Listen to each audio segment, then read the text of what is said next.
All right, ladies and gentlemen, this is another edition of the Global Reality with me, your host, Josh Reeves. This is the Thursday, August the 31st, 2017 edition of the broadcast, and we are just another day away from the 1st of September, which will kick off our 10-year anniversary of broadcasting and the 10-year anniversary of my documentary filmmaking as well. So,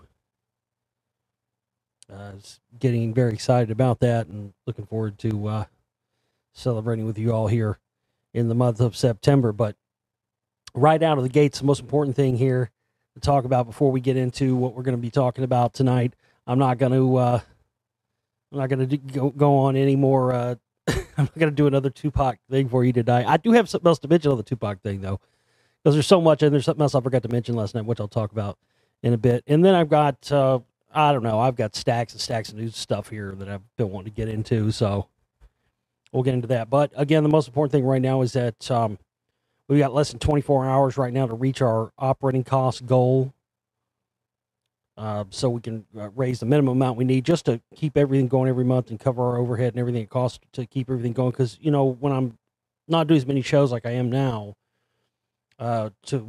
in order to be able to work on these film projects, which really, as I've stated, it takes all your focus. If I had a team of people, and had each, if I had somebody working on this, somebody working on that, somebody editing stuff as I give them voiceovers or whatever. But, I think about that because that's how most movies are made. But, I mean, that's how all movies are made, really. I mean, it's every TV, everything is done like that. There's not really one person that works on everything like me. But, yeah, I wouldn't mind having some, but I just, at the same time, I just would feel like if I handed that job off to somebody, I would feel like they wouldn't do it how I want to do it. It's kind of one of the important things about how, I put together these films, especially how, as I've progressed as a filmmaker and gotten better at the craft and have really kind of tried to focus more on that. I enjoy it, it's, somebody called me the Ken Burns of conspiracy once because, I am, I like to get in there and do it. But, during the times when I'm taking off from the show, not doing as many shows and working on these films, it's, a lot more difficult for us to get the regular financial support that we need to cover our operating costs and just to stay alive every month. So, this going into our 10-year anniversary and everything, and me working, trying to get this film done in the next, month or so, sometime before the end of next month. Yeah, it is really vital that we reach 100% of our goal because, again, if these are not, I don't think sometimes I'm very clear about this. The goal that we have every month is just the minimum amount. If we could exceed that every month, it'd be better because then we'd be able to, have some cushion there. But the main thing is we this amount that we need every month is it's not negotiable. And it's come down to the wire, man. It's come down the wire last month. It's come down the wire before where we don't know if we're going to make it or lose everything, so it's a tough thing. But anyway, we've got about 20 hours left here on our fundraiser. Right now, I think we got a few contributions in today. So thank you to all those people who actually have contributed. Well, a few people, we got a couple. But anyway, nonetheless, to those people who have contributed, you know who you are. Thank you very much. And, they also, one of them wanted me to pass on to the rest of the audience to contribute. I've contributed, so please, everybody else contribute too, so we can keep this great resource and Josh's work alive. Well, thank you very much. So I'm passing that on. I'm doing my job, passing it on to the audience there. I think we're about halfway there, pretty close to about halfway there. So that's good because yesterday we were not close to halfway there. So today we're about halfway there. But again, the time's running out. We've got to have 100% of our goal here by 3 p.m. Central Standard Time tomorrow. So if it's 3 p.m. Central Standard Time, we haven't reached our goal. I mean, don't think that we still don't need it. But that's that's the minimum time we have. But anyway, if you go and the thing is run out, I'll probably extend it just for one day, just for people to, in case it runs out before people get to donate or whatever. But if it does, and you don't want to use PayPal or something like that, and rather use a debit card, credit card, you can use the donate button at my website and contribute that way. And that'll allow you to use a credit card, debit card, or a prepaid card, like a prepaid Visa card that you get like a gas station or a pharmacy or something. You'll be able to use that, and you won't have to log in with a PayPal account or anything else. But if you use the actual Go Get Funding page, that's PayPal only there. So you can do that. And again, this is the time we don't like to get into, but it is red alert. We are at the red alert time. We have no time left, folks. And we've got to reach this goal by 3 p.m. Central Standard Time tomorrow. So everybody out there, please contribute. Get your contributions in. If you want to get your name in the special thanks to the film, $100 will do that. So please go and contribute. Highest contributor will get a nice grand prize, and everybody contributes $100 will get in the drawing for grand prize. And if you want some downloads from the download shop, I can give you that too, whatever you want. So just go and make it happen. We're almost out of time here, and like I said, being holiday weekend and whatnot, we don't have any grace period like we had last time. We had a day or so extra, but we just don't have that. There's no luxury of that this time. And I don't want to have to do an emergency fucking alert tomorrow and when we're coming down to the wire. I'd rather just everybody contribute after hearing this broadcast and we get it done and we can keep moving forward here. Because again, I've not been dreading this all month. All year. I've actually been looking forward to September all year because of the 10-year anniversary, and I knew that right around that time was going to be when I was going to be getting close to having Spokecasters 2 finished. And now it's here. So this is the most vital time right now. It's always vital. I mean, every month at this time of the month is always a vital time, but really, especially right now, moving into my God, could you think of a worse time for something like this to fail? And this would be the worst, especially with all the shit already going on right now in my state with the hurricane aftermath, and now all the shit that's. I mean, I don't know if you guys know this, but if it's been in the news or what, I didn't really look at. There wasn't really much in the news, and I had a ton of news already today. So,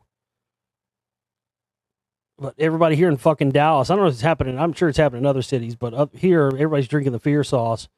Fucking social media and the goddamn, bullshit news has got everybody worked up into a lather, thinking there were going to be gas shortages. I mean, people just fall for this shit, man. So it's been like a bank run. You know what a bank run is, right? Where everybody thinks banks are going to collapse, so they run to the bank and everybody pulls their fucking money out. So the banks do collapse because everybody pulled their goddamn money out. I always think that's hilarious.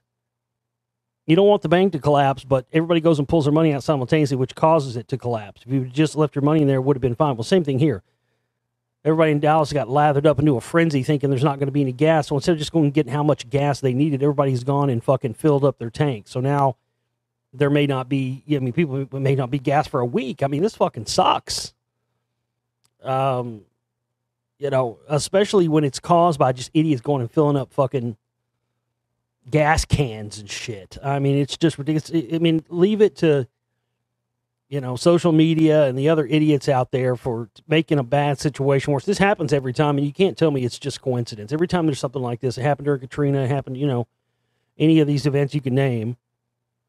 There's always motherfuckers that got to make shit worse than it is. It's retarded. I mean, you could tell these motherfuckers white bread there was a run on white bread. They wouldn't be able to get white bread. They'd fucking go to Walmart. You'd see motherfuckers pulling shopping carts out of Walmart full of white bread. I mean, even if there's not, a shortage of white bread, I mean, all you gotta do is tell people that. You should see people. I'm not kidding you. I've seen shit like that before here, at grocery stores. This is Texas, so North Texas too. So. When I was a kid, we got a lot of snow, and we got some snow a few times during the winter. But even now, we get even less. I mean, our winters now, especially the last 3 or 4, have just been wet. They've been cold and wet. That's pretty much it. But rather mild. But Jesus Christ, man, these motherfuckers here in Dallas, I've seen it happen so many times. all of a sudden the news says there's maybe a, some inclement ice and snow weather coming in. Already these motherfuckers around here don't know how to drive. You should see them as soon as some little ice or snow gets, oh, Jesus, just like everybody forgets how to fucking drive. But a few times, I mean, all it takes is for them to go on the news and say we might, the roads might be iced over for a day, maybe, This is not like the Northeast or anything here. School might be out or something for, God damn. And you're just going to the grocery store, like a regular day, not even really thinking about it. Just going to get a couple things you need. These motherfuckers are loading up for the apocalypse. They're 3 or 4 cars, I'm serious, 3 or 4 carts each. Everything's fucking blowed out. The whole aisle, I mean, literally the aisles look like a fucking tsunami, earthquake, hurricane trifecta's on the way. And all they're talking about is like, maybe a little ice, patchy ice or something for the night. But because so many of the freeways and highways and stuff here around Dallas and the Metroplex area are overpasses and stuff, and a lot of the traffic relies on that, people just lose their shit, man. It's just fear sauce. That's all it is. It's the same old shit. It's the Alex Jones style, like I talked about the other night, the Y2K stuff. Folks, the gas stations are out of gas. I mean, literally, talk about this is exactly the kind of shit Jones did on Y2K. All the gas stations in Austin are running out of gas. Russian nukes are in the air. It looks like they're about to declare martial law here in the state of Texas. I mean, there was nothing shit. I was there. I was here in Dallas on Y2K. There was nothing fucking going on. But they lather people up in that fear sauce. And again, look who benefits from this stuff, man. I mean, these people do this is a boon for the oil and gas. They had to figure out a way, right? All the refineries being shut down there for the source, so they had to figure out some other way, right? To raise prices, cause shortages, and of course, happening right here at the holiday weekend. I mean, none of this stuff is by accident. None of it's by accident. These motherfuckers sitting up there at the head of the oil and gas companies are just sitting up there in their ivory towers laughing their asses off right now at how quickly they can make the sheep scatter like cockroaches by just insinuating that, well, the oil refinery says, oh, there's going to be a run on gas. And that whole thing has fucked up the supply chain. That's what it's done. There's plenty of fucking gas. There is no oil or gas shortage at all. There's tons of it. But getting that much to one area when people deplete everything there in a panic is the problem. So that's where we're at right here. It's ridiculous. They got fucking like Uber food delivery guys out on bicycles in Dallas today. Not shitting you. Totally for real. Like Uber bicycle. Like what the fuck? You order a fucking pizza or something, or order some food on Uber Eats, a motherfucker on that looks like a marathon bicycle rides up to you and brings you shit like in a bag. It's like, what do I do if I want to go somewhere? Do I have to ride nuts to butts with fucking Pedro on the back of his fucking, I'm sorry, I'm a big old boy. I ain't gonna fit on the back of there with you, Pedro. I ain't riding nuts to butts with you anyway. I just thought it was hilarious. Like, seriously? Maybe, I don't know. I mean, I saw that. Maybe it was a coincidence. Maybe it doesn't have anything to do with the gas thing. I think maybe it is. I think it doesn't. It's just a regular thing. But I mean, you know what I'm saying? The timing of seeing that is like, was this really? We're already that level?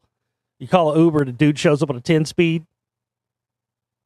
Nah, dude, I got pegs. Come on, I'll give you a pump. Like, well, come on. What grade are we in here? That would be, at least this is when I saw the guy, the guy on the delivering the food or whatever, you could tell he was like a real cycler. I'm imagining, some fucking dude on a BMX bike, a Huffy or something with some pegs on the back. Come on, dude, I'll give you a pump. Where are you going? You going downtown? Oh, I can make it from there. It's probably going to take like 45 minutes. 45 minutes? It should take like 2 minutes. Yeah, but dude, I'm on a BMX. I got to give you a pump. Nah, fuck that. So again, leave it to the sheeple and the panic junkies out there. That's what people are. That's what people have turned into. And you know what? A lot of people, they love it. They love it. That's the fucked up thing about it. Society has engineered people into these, not everybody, but a lot of people into these panic junkies now. And they love it. A lot of people really love it. They love being panic junkies. They thrive on the chaos and the drama and the panic. They love it. It's like it's an endorphin rush for them. And then they want to work everybody else. They are not satisfied till they work everybody else up in a lather too over it. I mean, this is where problems come. And again, you really can't put all the blame just on people either. I mean, they're only doing this because of the shit. They're hearing this shit on social media and on the news.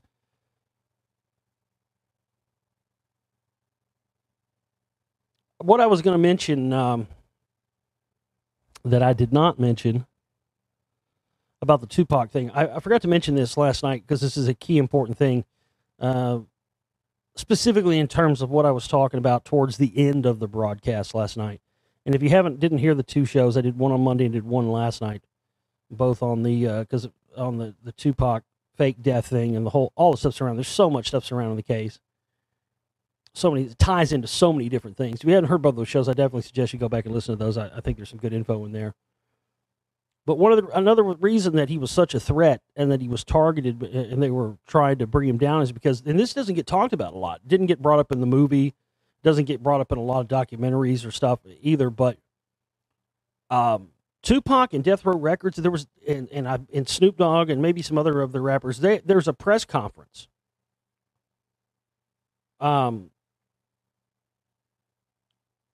Very shortly before Tupac was allegedly killed or faked his death or whatever, they announced they were going into politics. I mean, you got to think about it. Death Row Records were worth $500 million. That's back in the 90s, $500 million back then.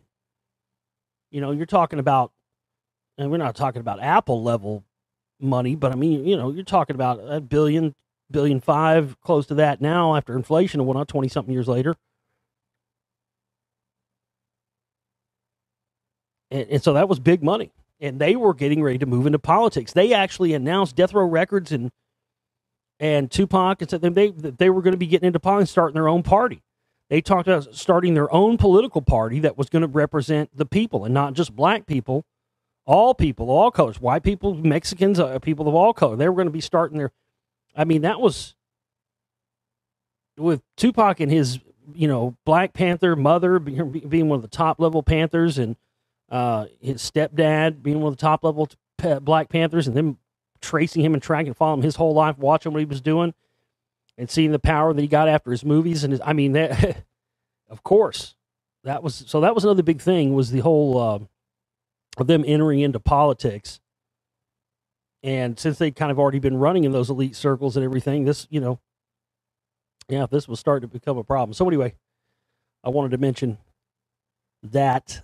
Don't forget, you can always email me, globalrealityshow@gmail.com. That's globalrealityshow@gmail.com. Theglobalreality.com is my website. I know it's none of the current fundraisers or anything are up on there. Again, I don't have anybody doing my web stuff for me at the moment, but I will be working on fixing that sometime down the road.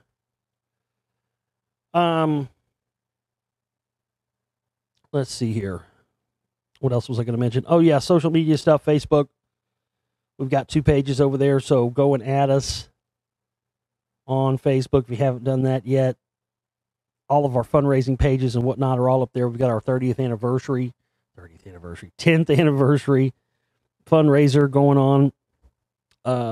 And those are up there. The links are up there on our Facebook pages too. The Global Reality Radio Network Facebook page and the Josh Reeves radio host, filmmaker radio host explorer page. Both of those are pages that we have on Facebook where we post updates, videos, fundraising banners, all of that stuff. So go and add us over there on Facebook, would you? Give us a like. Also, be sure to check out the Download Shop, all my documentary films, and all the work from the past 10 years. There's a lot of stuff in there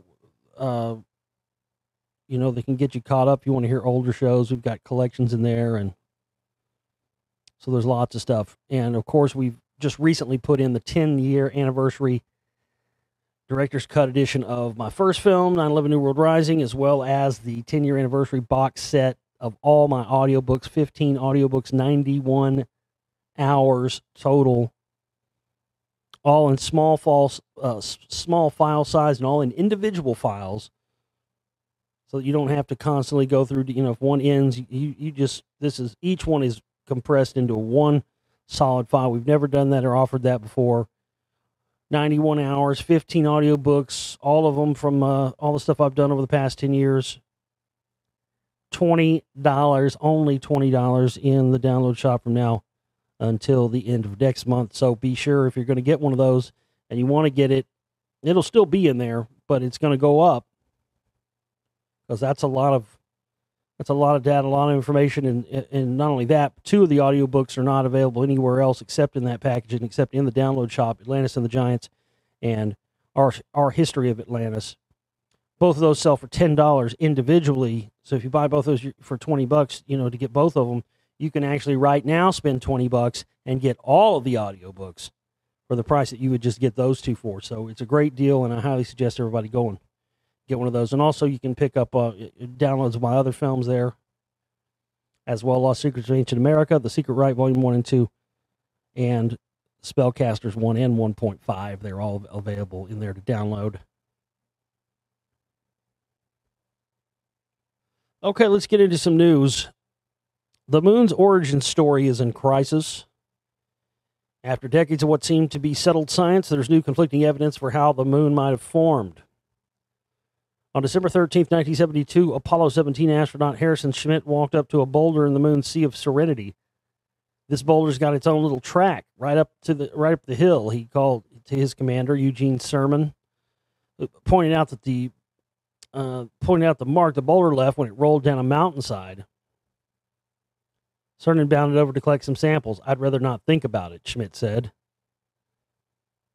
The astronauts chiseled bits. What the fuck does that mean? I'd rather not think about it. The astronauts chiseled bits out of the moon from the boulder, then using a rake, Schmitt scraped the powdery surface, lifting a rock named Troctolite 76536 off the regolith and into history. That rock and its boulder brethren would go on to tell a story of how the entire moon came to be. In this creation tale, inscribed in countless textbooks and science museum exhibits over the past 4 decades, the moon was forged in a calamitous collision between an embryonic Earth and a rocky world the size of Mars.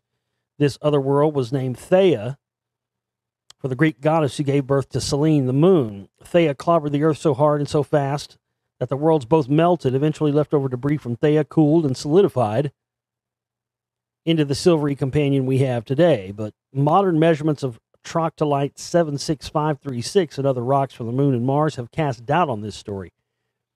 In the past 5 years, a bombardment of studies has exposed a problem. The canonical giant impact hypothesis rests on assumptions that do not match the evidence. If Theia hit Earth and later formed the moon should be made of Theia-type material. But the moon does not look like Theia, or like Mars for that matter, down to its atoms. It looks almost exactly like the Earth. Okay, well, yeah, now I have to stop right there before I go any further, give my commentary, because, well, the fact of the matter is, number one, all of this is dependent upon you being of the belief that we actually went to the moon. Because I don't know if you've heard, and a lot of you probably have, ever noticed how crazy they are over people that have possessions of rocks from the moon? Like every time somebody, ends up with a moon rock, they fucking either try to buy it or, government harass them. This goes hand in hand with why all the moon rocks, the reason they don't want people having moon rocks is because they know goddamn well those rocks came from Earth. In fact, many of them that actually have been all of them, I believe, that all of the supposed moon rocks that have been tested have come back the results have come back and shown conclusively that these are just regular Earth rocks. Supposedly, the moon was formed, of course, from this. It's the remnant, basically, of a vaporized planet called Tiamat. It was a water planet that essentially our Earth, that's why the moon's, the weird orbit and all that's unlike any other. There's a reason. It's because we were actually a moon planet for this other major planet, and that got wiped out by somebody or something at some point. And so, there's that would be the reason why it would appear to be very similar. But also, there's a lot of unexplained things about the moon. There's a lot of things that I've still gone unexplained. But of course, this is all a part of continuing that confusion narrative and the cognitive dissonance and getting people to where, to where they don't know what to believe and don't know what's true. And of course, that's a common thing with all of this. SpaceX is poised to launch an unmanned cargo ship toward the International Space Station, including a supercomputer that could direct astronauts on future deep space missions. Well, number one, what future deep space missions? We supposedly don't have that technology yet. And by the time that we do have that technology, any supercomputer you would want to take on that mission would be antiquated because of how rapidly changing stuff is. So they're taking, let me get this straight. So they're taking a supercomputer into space, a supercomputer, for a theoretical mission of deep space mission that may happen. When you want to, if you want to really see somebody just flat lying to you, this article is a great example of that. Fantastic example of that. There's some other reason why they're putting a supercomputer up there right now, and I bet $1 to donuts it ain't got a damn thing to do with future deep space exploration missions that may be decades off. Unless they're getting ready to roll out some new deep space technology on us pretty soon that we don't know about. Arcs to get everybody off the planet because of an impending destruction or something. They're putting that thing up there for a reason, but again, I would stand to believe it probably has absolutely nothing to do with what they're saying it does, as most of this stuff usually does.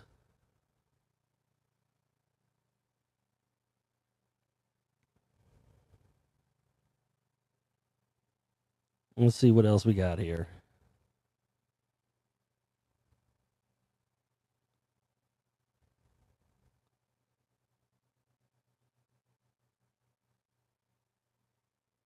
Sorry. Bear with me here. I got a bunch of crap I'm having to sift through.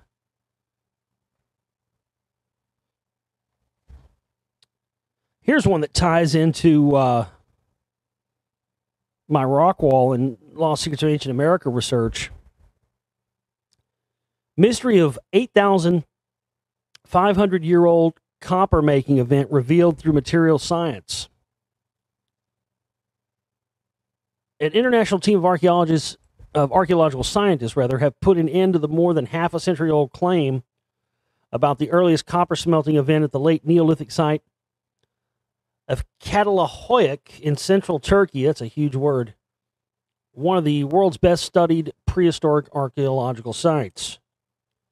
Scholars have been hotly debating the origins and spread of metallurgy for decades, mainly due to the relationship this technology has had with the rise of social complexity and economy of the world's first civilizations in the Near East. Whether metallurgy was an exceptional skill to have only been invented once or repeatedly at different locations is therefore still contentious. The proponents of the latter have just provided conclusive evidence of the incidental nature of what was held to be the key find for the single origin of metallurgy claim.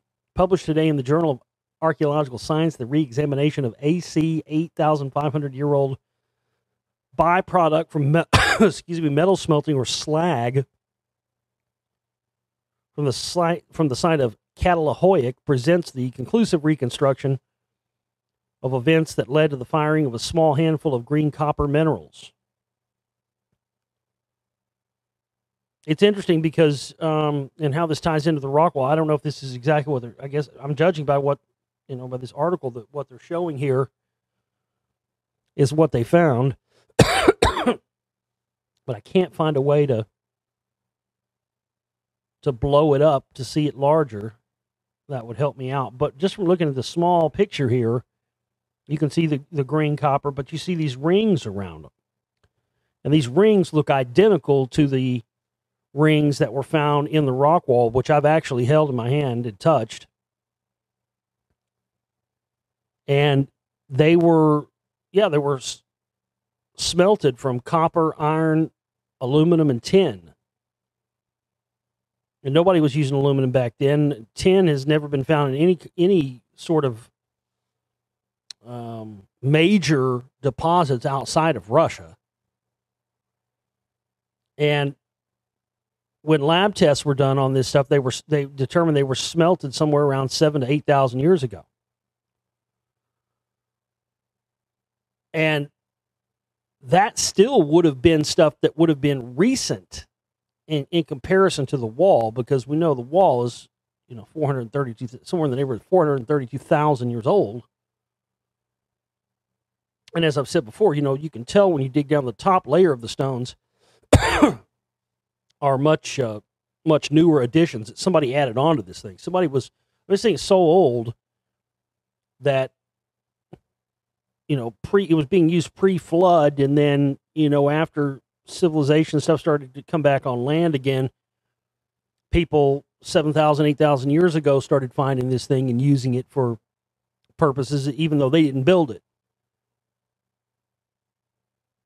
But somebody definitely was figuring out how to access, because the rings in the wall, they look like power outlets. They look like power plugs you would plug something into in the wall.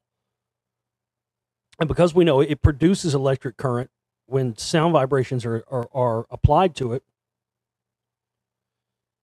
that's where the whole conundrum of the rock wall thing comes into play, because everybody has an argument about what it was. Well, it was this, it was that. Well, it was a variety of things. It was built to last. Whoever built the thing built it with materials that would withstand virtually anything.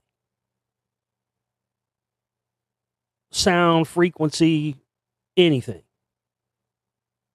Because the materials that were made out of were structural engineering tools and components that, when combined, are not indestructible, but virtually indestructible. I mean, you have to, you can sit there and just hammer away with a 50-pound fucking sledgehammer on that rock wall stuff for an hour before you break any little thing off of it, because it's so hard and resilient.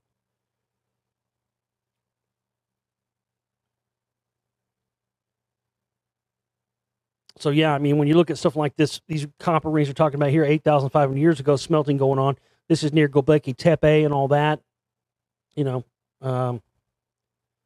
definitely goes right along with what I've presented in my Lost Secrets of Ancient America information concerning the fact that these, civilizations found across the world had something to do with each other, at least in terms of the people who had the knowledge of their construction.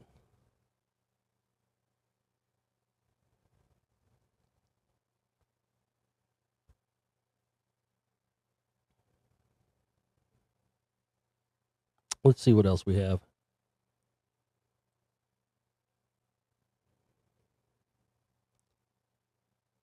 Oh, yeah, this is the one I mentioned yesterday when I was talking about, how they keep pushing back the dates on stuff, and that really came as a result of a lot of that stuff over the past few years has come directly as a result of my Lost Secrets of Ancient America work. But I didn't have the story up when I mentioned this in one of the recent shows. Humans have been altering tropical forests for at least 45,000 years. I mean, that flies right in the face of the people that, Earth's only 1,000, 8,000 years old and blah, blah, blah. So if not humans, somebody has been basically, terraforming and doing stuff down there. The Max Planck Institute for the Science of Human History, the first review of the global impact of humans on tropical forests in the ancient past show that humans have been altering these environments for at least 45,000 years. This counters the view that tropical forests were pristine natural environments prior to modern agricultural and industrialization. Well, the same thing with climate change. You know, I mean, Earth's climate has been shifting and changing over the decades, and they actually can go in and see there were times a few thousand years ago where you had carbon spikes and stuff that like they blame now on gas guzzling vehicles or whatever else, coal burning plants. But, supposedly we didn't have anything like that a few thousand years ago, but yet you can look into the fossil record or whatever, you look through these ice core samples, and you see that there were huge spikes during those times. That's always been something that's been around. I mean, yes, see, this is the problem. You've got these people who want to pollute the environment unhinged, but then you've got the people who want to try, who think they're on the side of preservation and preserving things, but really, because they're just believing what they've been told by the scientific community, they don't understand that the scientific community has been lying to us on all fronts, just like the religious community and government and anything else has for decades, centuries. And they're just as much a part of the whole control system. I mean, who employs the top scientists on the planet, ladies and gentlemen? Fact. The Vatican. The Vatican employs the top scientific minds in the world. They employ some of the top astronomers in the world. The Vatican owns some of the world's most powerful telescopes. Why?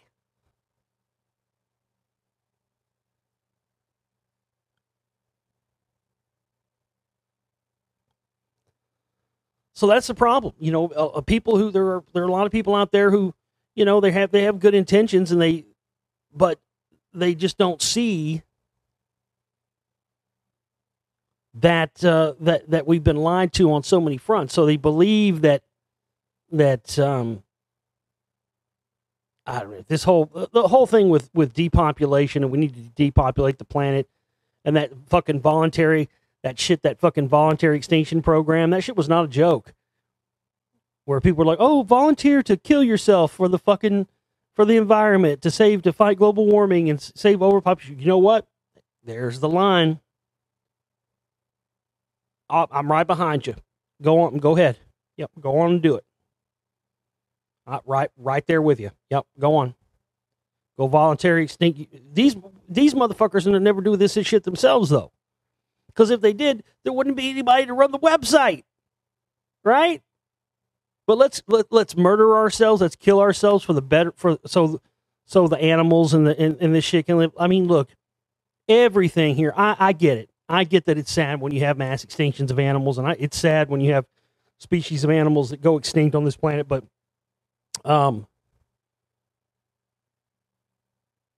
it's been happening here and on this planet and on other planets for eons, and it's going to happen again. Everything. I mean, if you haven't wrapped your mind around the fact that nothing is permanent and everything is temporary, it's just the nature of the universe. A lot of people can't accept that. They can't accept the fact, and I know it sucks. But a lot of these animal extinctions were not caused by people. Every animal extinction in the history of of Earth has not been caused by humans and gas guzzling vehicles and all the, it hasn't. But it's just like the people that go over the top on the fear sauce, with the Alex Jones stuff or the conspiracy stuff. People that have the environmentalist mind do the same thing, because they get sold this shit by scientists who are being paid by these think tanks. British ones, American ones, Royal Institute of International Affairs. I mean, all the way across the board. These people, it's already come out forever ago. It came out 8-9 years ago that the global warming stuff was all cooked up by these places where you can actually pay to have someone cook up a scientific peer-reviewed study for you and come up with the result that you're asking for simply by paying them. That's all you have to do. They come up, it doesn't matter that it's all based on bullshit. They come up with something that looks legitimate. It looks like scientists are behind it. They sell that to the public, and then the end goal is to get us to have, carbon tax, one-child policy, voluntary extinction, all this stuff. So let's further restrict humankind. So and get millions of dollars of carbon taxes and all this shit off of people and tax people because it's the people's fault. It's if you weren't even born yet when this stuff was happening, doesn't matter. You're born into it. So it automatically becomes your responsibility. I mean, it's horseshit. It's horseshit. These people are basing all this stuff on the knowledge of cyclical events that happen again and again cyclically, and they've happened again and again on this planet enough to where people who have been on this planet long back in the eons back had recorded it. Many of the ancient sites that I discovered and ancient glyphs and whatnot, even across America and stuff, are all depicting these events and these different events that happen on cycle. It's encoded into the mounds and whatnot. But the powers that be are restricting this knowledge, even though it's our birthright, even though it's been knowledge for thousands of years. This is one of the main pieces of evidence they keep hidden from us, is the knowledge of cyclical events. We're talking about solar minimums, solar maximums that cause massive fluctuations in temperature on Earth and massive fluctuations in habitable zones on Earth. We've lived in the middle of a good long run. But there are things that are going to happen, cataclysms, earthquakes, volcanoes, asteroids. These things that happen on cyclical timescales that the ancient people knew of and actually encoded into ancient rock art and into ancient sites. This is one of the things they want to keep hidden from us, because if everybody had the knowledge that you could actually trace and track these events on a cyclical time scale, and you could put an actual date on it, which they can do, you would not be able to control society in the way that they want to control society like they are now. Because, listen, if everybody knew, okay, on such and such date in so many years, there'd be chaos. Well, fuck it, man. We're getting wiped out by an asteroid fucking 3 years from now. I'm not going to fucking work today. I'm fucking shooting crystal meth in the head of my cock and watching fucking Gilligan's Island all day. Fuck you.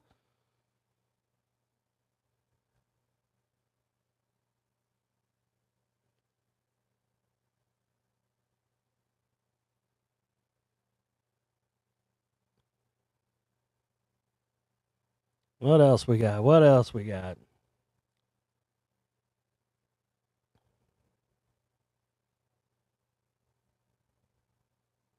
Bear with me here. I'm going through my stack.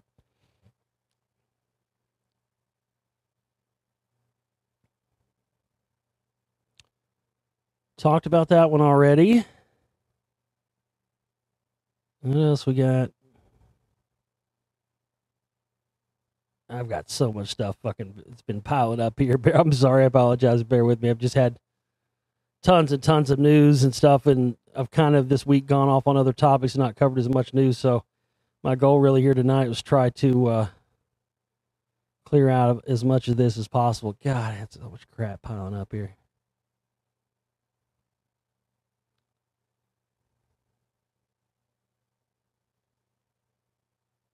Looks like I'm starting to get through all of it. Let's see.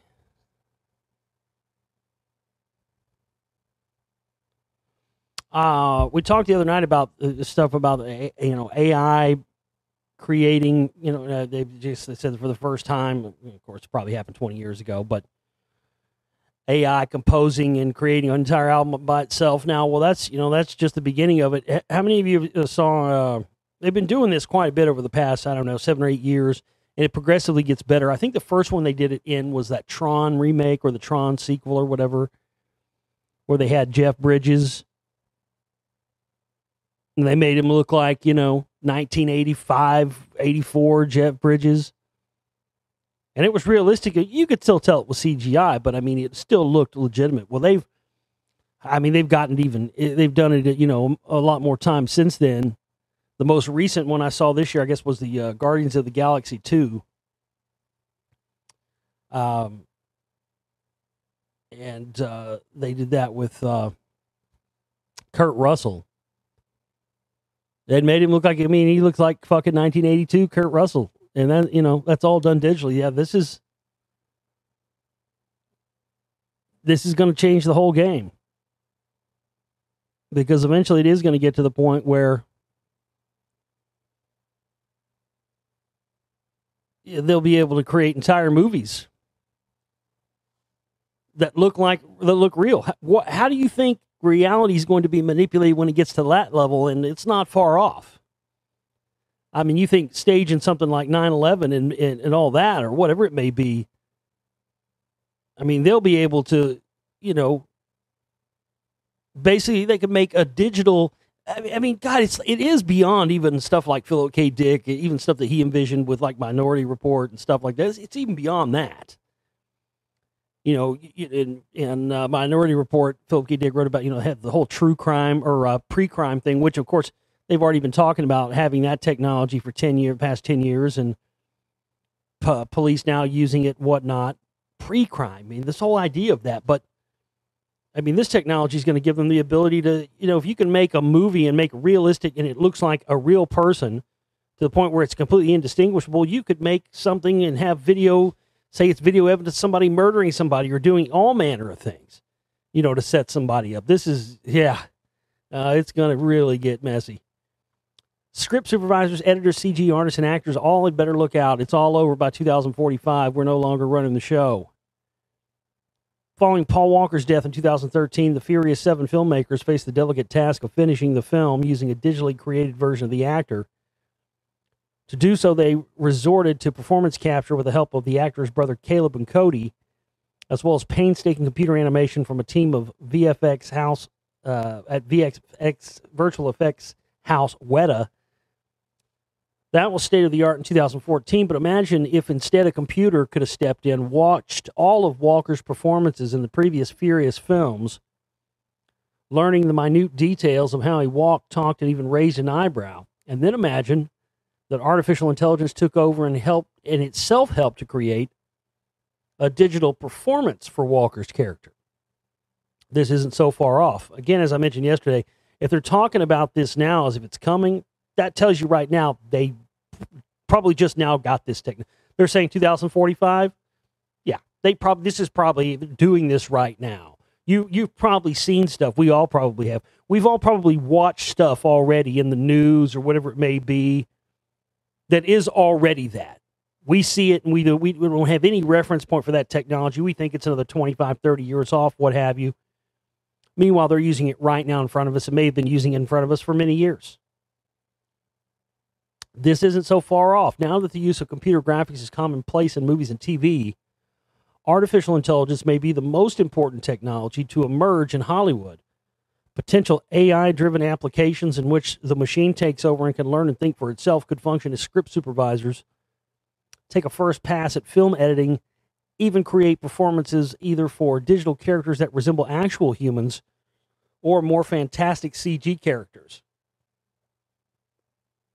While that may sound like something out of Blade Runner or Westworld, the truth is such technology could have a huge impact in the areas Hollywood cares about a lot, schedules and budgets, by shortening production time and bringing down costs. Creating believable digital humans, still considered the most difficult virtual effects feat, could be the ultimate test of the emerging tech due to the uncanny valley, the phenomenon in which human replicas that are not quite human seeming essentially creep people out. Certainly not the best way to drive people into theater seats. Digital humans are increasingly important in films, but if your data is too sparse, it doesn't look right. We're using AI to fill in the gaps. The whole concept of AI is dependent on data training itself. I didn't mention this. This was like a month ago. I didn't mention this. It made me think of it. Because you remember Mark Zuckerberg talked all that shit. He talked all that shit to Elon Musk because Elon Musk was talking about, look, I mean, we got to be more responsible with this shit. This could be a threat. That's all he said. He wasn't fear mongering. He was just making a fact. Hey, we got to watch out for this AI, and we could get ourselves, be in over our heads in no time with this stuff. And of course, fucking Zuckerberg, I hate that cocksucker. Just a smug little CIA fucking. Yeah, you didn't think we knew that, did you, Zuckerberg? That motherfucker is CIA, NSA controlled, and they're going to be running him as a presidential candidate one day down the road. You mark my words, because he's one of those. Again, he's one of those guys. He's in that sort of that, clearance level, I guess is the only way you can put it. Those are the people they like to put in the people they allow to come into the into the fold. And then Facebook started working on their new AI programs, and when they turned it on, it started creating its own language instantly to communicate with other parts of the computer that humans couldn't decipher. And they fucking freaked the fuck out and pulled the plug on the whole thing. But I hate to fucking break it to them. If they got that far, it's already too late. I mean, the cat's out of the bag now. And I hadn't heard fucking Zuckerberg talking any more shit since then. It freaked all the engineers at Facebook the fuck out. Like they were pulling, literally, this was in the news, they were pulling fucking power plugs out of the walls, okay? They were pulling fucking whole computers they were shutting down whole systems, because as soon as they turn this thing on, it starts creating its own language, rapidly multiplying, and communicating with each other in the AI realm, and starting to shut humans out and not giving them, the humans, not even allowing them to know what this language is. It starts, immediately. We're already fucked. It's just to what level of it is it going to happen?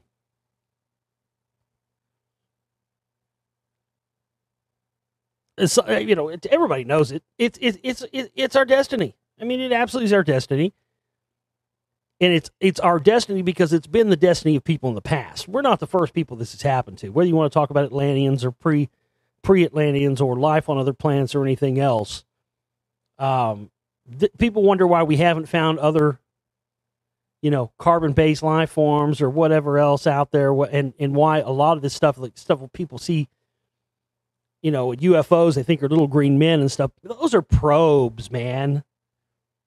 Haven't you read some of these stories about some of these UFOs that people have found crashed, and they open them up, and when they open up, and so there was one specific story I read about, I opened it up and there's just a big pile of goo inside.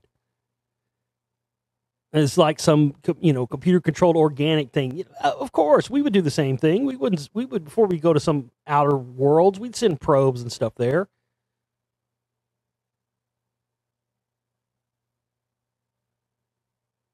I don't think we'll find any civilizations that are far in advance of our own, but I think we'll find a lot that are way less advanced than us.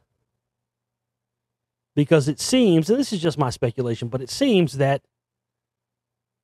once civilizations reach a point technologically, the inevitable happens. And the technology that, originally was very liberating eventually becomes, the destructor, the death bringer. And this is why this has been hinted at and used as themes in so many science fiction movies and books and comic books and everything else. It's not just because this is something that people think might happen to us eventually. It seems to be our destiny. If you read Sir Francis Bacon's New Atlantis, fascinating stuff. Sir Francis Bacon himself, fascinating character. Many people believe him to actually have been William Shakespeare. Whether that's true or not, what is true is that he was absolutely the singular instrumental driving force behind the rebooting of the Rosicrucian secret society, which had been defunct for about 300 years prior to Sir Francis Bacon rebooting it. And then he was also a Freemason, then coming to America and setting up the entire structure for secret societies for the Masons, Rosicrucians, and the rest of it on the campuses of the elite Ivy League schools, Harvard, Yale, the rest. And he believed beyond any shadow of a doubt, based on all the old archaeological evidence, everything else, that the new world that later became America, what they called the New World at that time, was where the civilization of Atlantis was. And of course, we know that to be true now. And that, because if you read that, all the stuff in there that we have now, it's all predicted. Sir Francis Bacon predicted it all: skyscrapers, superhighways, and talked about how what would be eventually become the United States was the new Atlantis, and that we would at some point face the same predicament that the Atlantis of old had.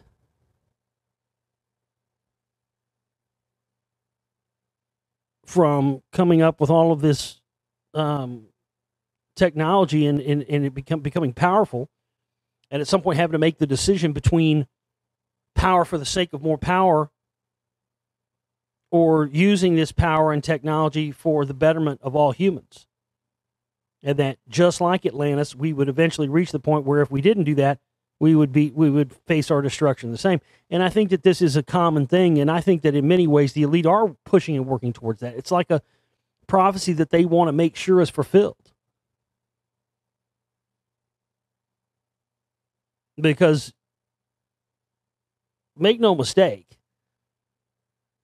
it doesn't matter whether you're talking about the people that were running the world 100 years ago, the people that were running the world 50 years ago, 30 years ago, 20 years ago. It doesn't matter. What they all have in common is that in no way, shape, or form have they done anything to try to advance or used our advancements to advance the human species.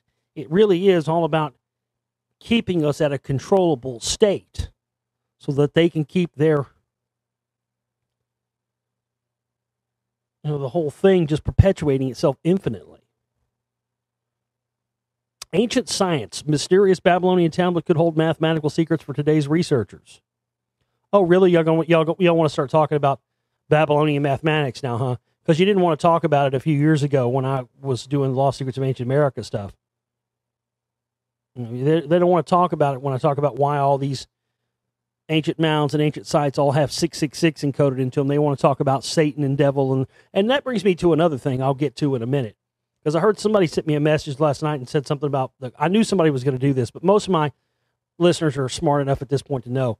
I said something about the Freemasons not being devil worshipers. They're not devil worshipers.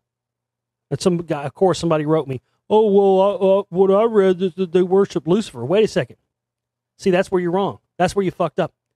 You still think that Lucifer and the guy in the red PJs, the so-called devil, Satan, you still think that's the same guy.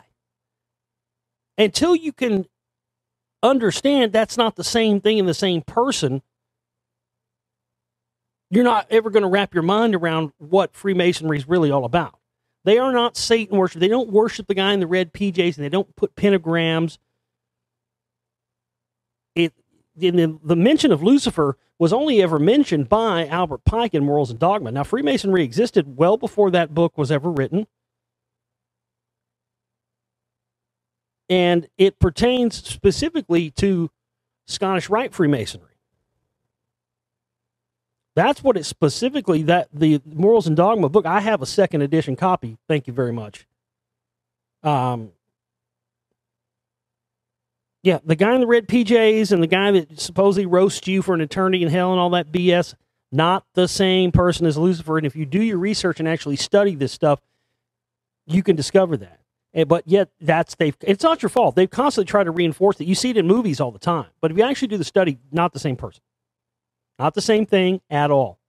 But the commonly held misconception and belief that people still hold on to is that the so-called devil, the guy with the red horns and the fucking pitchfork, and Lucifer are the same person, not the same person, not the same thing, separate. Separate stuff.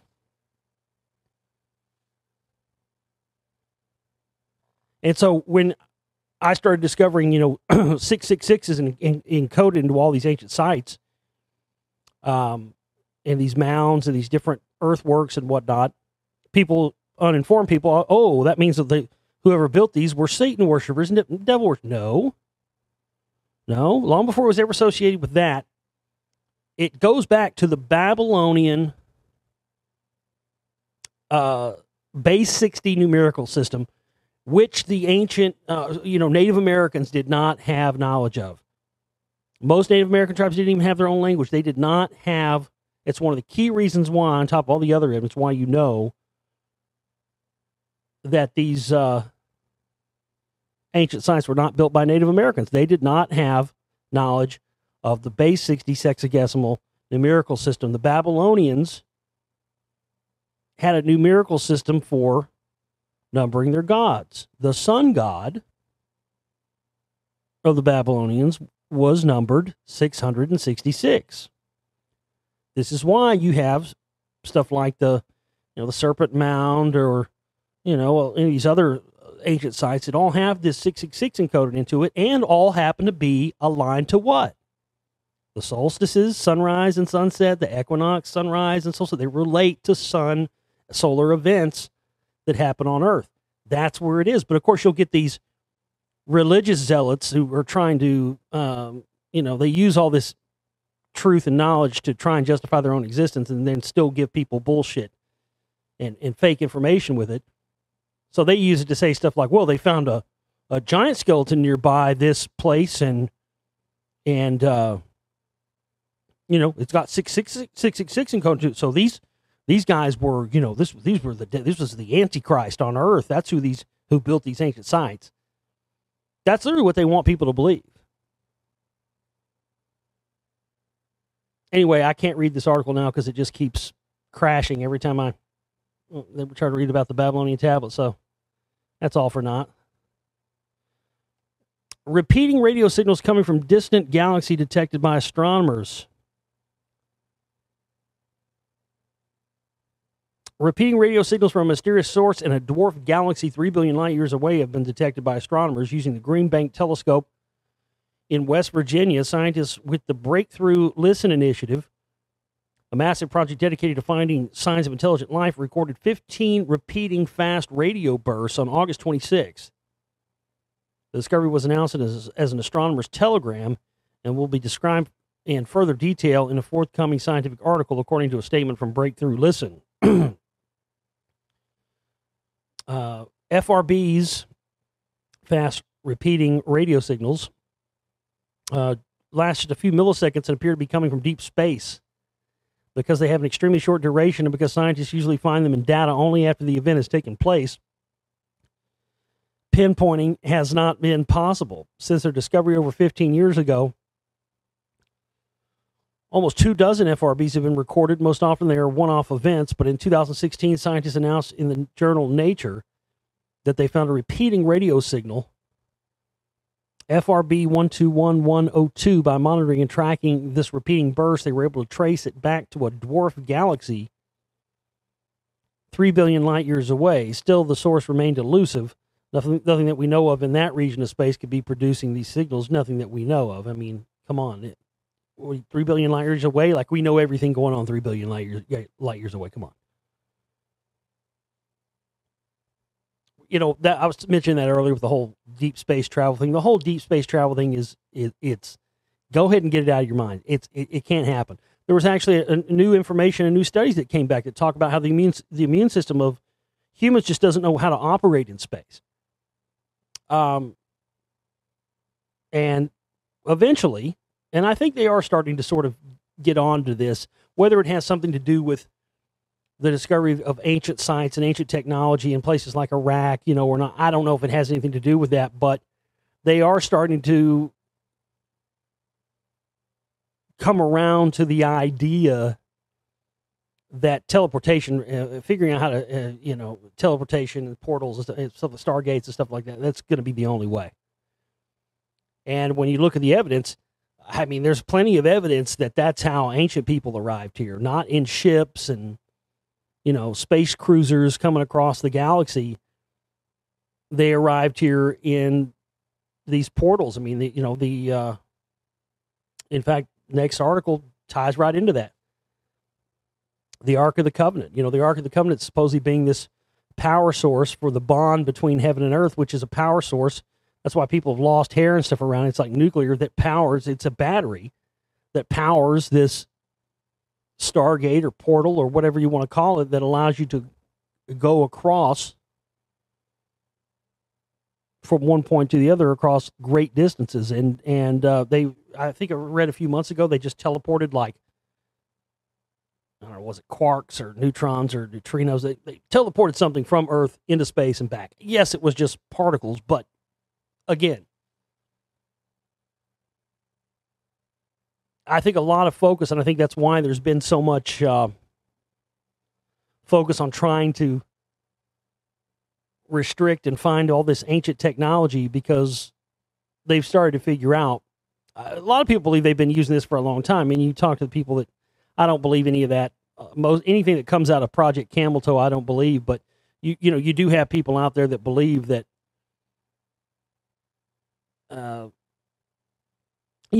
all that Laura Eisenhower stuff, and people were going the whole thing with Mars and Barack Obama. I don't believe any of that horse shit, but I do believe it's possible. And yeah, I believe it's possible they've been using that technology for a while, and I do believe it's possible the elite may be wanting to use that technology themselves to get off Earth and never tell us anything about it. But the cat's out of the bag, and it definitely appears that, possibly the Anunnaki and some of these ancients were coming to Earth. This is why no ships or remnants of ships or anything like that or spaceships have ever been found. And I believe some of this stuff, like with the rock wall, possibly could have been tied in with that. Why else would you need to produce that much energy? You got to produce that much energy for something. If you don't have the battery to do it, building a 20-mile diameter wall that produces that kind of current just from applying sound to it, could do the trick. Archaeologists tracing the origins of the Ark of the Covenant, a lost biblical chest that is said to contain ancient relics, believe it may have also carried pagan idols. Thousands of years old. Now we're getting somewhere. Yeah, y'all motherfuckers need to quit associating all this stuff, this biblical stuff, with the guy with the halo around his head and the guy in the white puffy clouds. No. Now we're getting somewhere. These motherfuckers that were into this ancient technology, where they were Baal worshipers, man. They were into the dark into shit. And it makes sense why you would have our current elite looking for this stuff. With it says that the team from Tel Aviv University and College de France have been excavating the town of Kiriath Jearim, where the Old Testament states the Ark containing the Ten Commandments was kept for 20 years before it arrived in Jerusalem. While the excavators do not expect to find the Ark itself in the ancient town, well, you're not going to find it anyway. It's on the moon, remember? That's what it talks about in the ancient Sumerian text. Was it like Enlil or Enki or one of them in Zisudara or something? It talks about how they took the Ark of the Covenant to the moon and hid that shit's on the moon, which would make total sense why you would have the Freemasons, who, were the extension of the Knights Templar and whatnot, who were looking for that. It would make sense why they would, do this when they did the supposed Apollo mission and went to the moon, trying to beat the Russians there. That was the whole reason for people trying. They found out that's where the Ark of the Covenant was, and that's why there was such a space race to get to the moon. So when they did their little trip on Apollo 11, you can go and see the footage of this and read this up. They did an actual Masonic ritual on the moon. If you go to the Grand Temple of the 3030 Washington, D.C., you can see Neil Armstrong and you can see them wearing what I call the Masonic nut rag of Jobulon.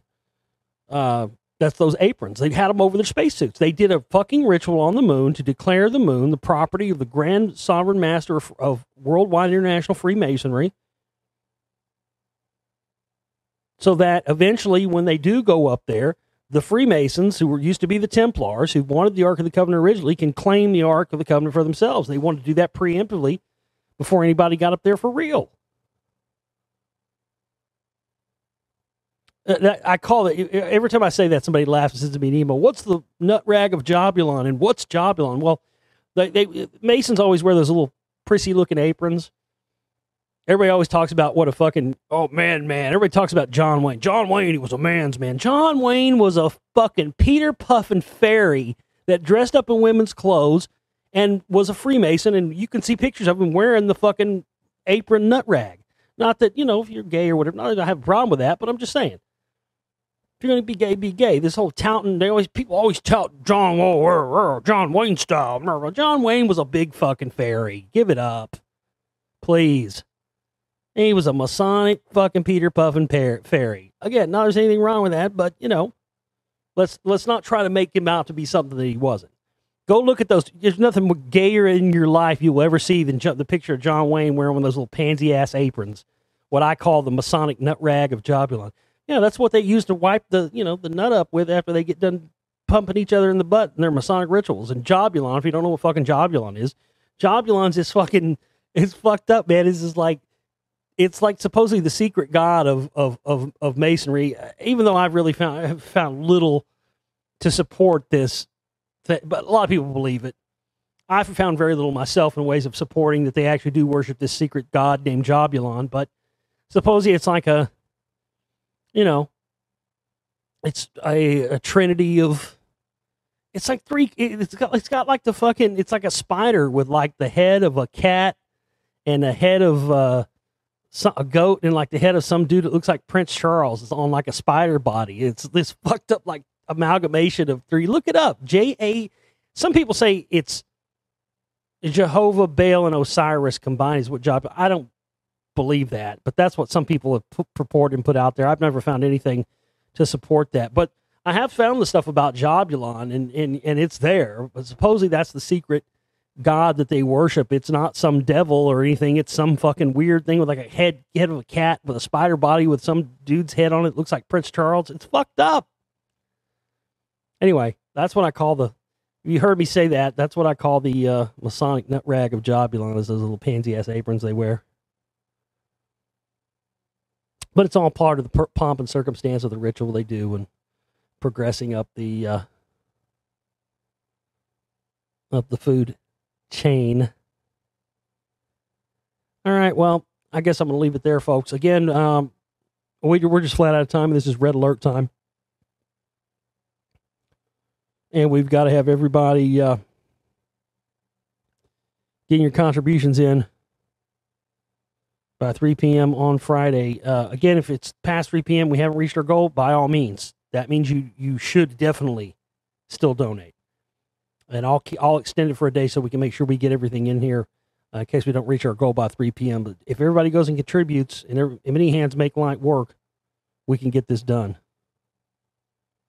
All right, folks. It's in your hands. Let's do this. We'll see you next time. Take care.